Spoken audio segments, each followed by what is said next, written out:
And ముందుగా శ్రీనివాస్ గారు, డెఫినెట్గా నిన్న దేశం గర్వించదగ్గ క్షణమని చెప్పొచ్చు. అండ్ యావత్ దేశం కూడా ఒక్కతాటి పైకి వచ్చింది. ఇకపై ఈ లెక్కలు చెల్లవు, పాక్ ఆటలు సాగవు, ఏదైనా అంటే ఊరుకునేటువంటి సిచ్యువేషన్ కాదు అని చాలా క్లియర్గా, ఊరుకునేది సహించేది లేదు, ఉపేక్ష. ఇంతకాలం మనం ఆలోచించింది ఒకటే, మనకు కోల్పోవడానికి చాలా ఉంది, పాకిస్తాన్కి ఏముంది, ఎంతకైనా తెగిస్తుంది అన్నటువంటి లెక్క చూసాం. బట్ ఇప్పుడు ఆ లెక్క మారింది. అండ్ నిన్నటి క్షణాలకు సంబంధించి మీరు ఎటువంటి అనుభూతి పొందారు ఏంటి అన్నదాని వర్షన్ తీసుకున్న తర్వాత క్లియర్ డిబేట్లోకి వెళ్దాం. ఒకటి చూస్తారు, భారత్ యొక్క విధానం మనకు అందరికి తెలుసు. గత అనేక దశాబ్దాలుగా నో ఫస్ట్ అటాక్, ఫస్ట్ మన సైడ్ నుంచి ఎప్పుడు కూడా అవతల వైపు అటాక్ చేసేది లేదు.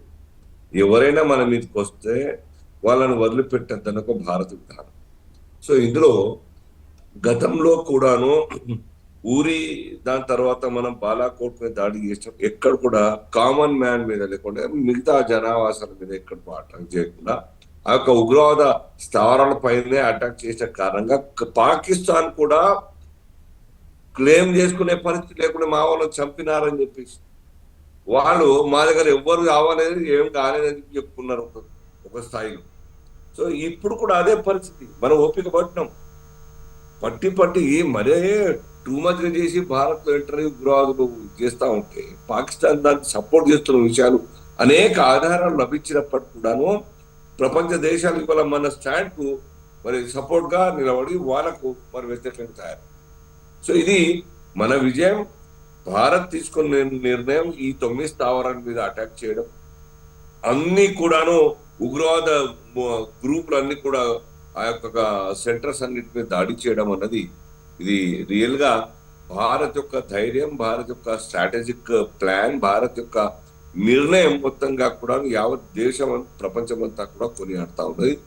మోదీ గారి నాయకత్వాన్ని మొత్తంగా కూడా వెంట ఉన్నందుకు మిగతా పార్టీ వాళ్ళకు అందరు దేశ ప్రజలందరూ కూడా మేము ధన్యవాదాలు చెప్తా ఉన్నాం. ఇది కేవలం భారత్ తోని మాత్రమే కాదు ఉగ్రవాదం యొక్క సమస్య. జ్యోష్ఠ గారు, యావత్ ప్రపంచానికే మానవాళికి పెద్ద సమస్యగా పరిణమించింది. ఎవరికి ఏం లాభం ఆ యొక్క ఉగ్రవాదంతో? పాకిస్తాన్ పెంచి పోషిస్తా ఉంది, వాళ్ళకేమైనా వస్తుందా? బికారిగా తయారైన అప్పటికి కూడాను పాకిస్తాన్ ఇప్పటికి కూడాను వారి యొక్క చావుల్లో ఆర్మీ ఆఫీసర్స్ మొత్తం కూడా పాల్గొనడం, పెద్ద పెద్ద నాయకులు వాళ్ళు ఎంపడకపోవడం, ఇదంతా that indicate that they are behind. And Srinivas గారు, ఇప్పుడు పాక్ లో పెంచి పోషించిన ఉగ్రవాదం మిగతా దేశాలకు ఎంత ఇబ్బందికరమో ఈవెన్ పాకిస్తాన్ కూడా అది ఫేస్ చేస్తోంది ఉగ్రవాదులతో. నేను అదే చెప్తున్నాను, అక్కడ మసీదులలో బాంబులు పెట్టడము అటువంటిది కూడా వాళ్ళు ఇంకా ఎక్కువ ఫేస్ చేస్తున్నారు. ఒకవైపు ఆఫ్ఘనిస్తాన్ తో ఫేస్ చేస్తున్నారు. పిల్లలు, అమాయక పిల్లలు పాకిస్తాన్ లో మరి మసీద్లలో పేర్చడం కారణంగా 100 మంది చనిపోయారు. ఇది వాళ్ళకు నష్టమే, వాళ్ళ నాయకత్వానికి కూడా పరుపోయే పని, అన్యాయం చేసినట్టే. ఆ పరిపాలన దక్షత లేనటువంటి విధంగా వాళ్ళు తెలిసి కూడాను యాక్షన్ తీసుకునే పరిస్థితి లేదు. పాకిస్తాన్ రాజకీయం అంతా కూడాను 2 అంశాల మీద ఆధారం. ఒకటి, ఆర్మీ చేతుల్లోనే అధికారం సెంట్రిక్ గా ఉంటది. రెండవది, ఉగ్రవాదాన్ని ఏ కోశాన్ని కూడా పక్కన పెట్టే పరిస్థితి లేదు. వాళ్ళు చెప్పినట్టు వాళ్ళని పోషిస్తూ వాళ్ళని ఫీడ్ చేస్తూ ఈ రకంగా చేయడం కారణంగా పాకిస్తాన్ మొత్తం దివాలా తీస్తుంది. పాకిస్తాన్ లో అడ్మినిస్ట్రేషన్ వాళ్ళ కంట్రోల్ ఉండదు. అది ఆ యొక్క రాజకీయ నాయకుల మీద, అధికార గెలిచిన నాయకుల మీద, ప్రధానమంత్రి మీద. ఇది దానివల్ల యావత్ ప్రపంచం మొత్తంలో వీకెస్ట్ అండ్ పూరెస్ట్ కంట్రీగా మారుతా ఉన్నది. సోమాలియా కన్నా ఘోరంగా తయారైనటువంటి పరిస్థితి ఇప్పుడు పాకిస్తాన్. ఎవరు అడిగినా రూపాయి ఇచ్చే పరిస్థితి లేదు. వీళ్ళకి ఎంత ఇచ్చినా ఉగ్రవాదం కోసం డబ్బు ఖర్చు పెడతారు. చెప్పేది మాత్రం రిపోర్ట్ మొత్తంగా కూడా టెర్రరిజం అబద్ధపు రిపోర్ట్ తయారు చేస్తారని చెప్పి ఆ నమ్మకం లేక వాళ్ళని సపోర్ట్ కూడా మానేస్తారు. పాకిస్తాన్, అమెరికా చూస్తాం మనం.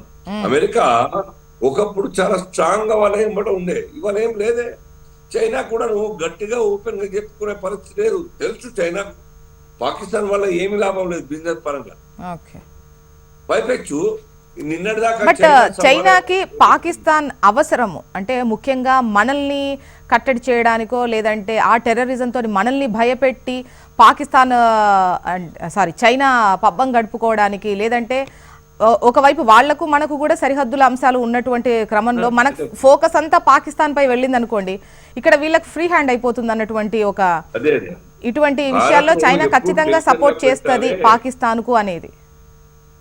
భారత్ ఎప్పుడు కూడా టెన్షన్ జోన్ లో పెట్టాలనే ఉద్దేశంతో దురుద్దేశంతో చైనా ఆ రకంగా ఫినాన్షియల్ గా లేకుండా ఆర్మ్స్ ఆమ్నేషన్ తోని సపోర్ట్ చేసేటువంటి చేస్తుంది. పరిస్థితి ఉండవచ్చు. కానీ అది ఎక్కువ కాలం చేయలేరు వాళ్ళు. ఎక్కువ కాలం మనతో పెట్టుకున్నారు. మనం ఎంత స్ట్రాంగో, మనం ఎంత మనోనిబ్బరంతో ఉంటామో వాళ్ళకు కూడా అర్థమైపోయింది భారత్ ఎంత స్ట్రాంగ్ ఉన్నది. కాబట్టి ఓకే.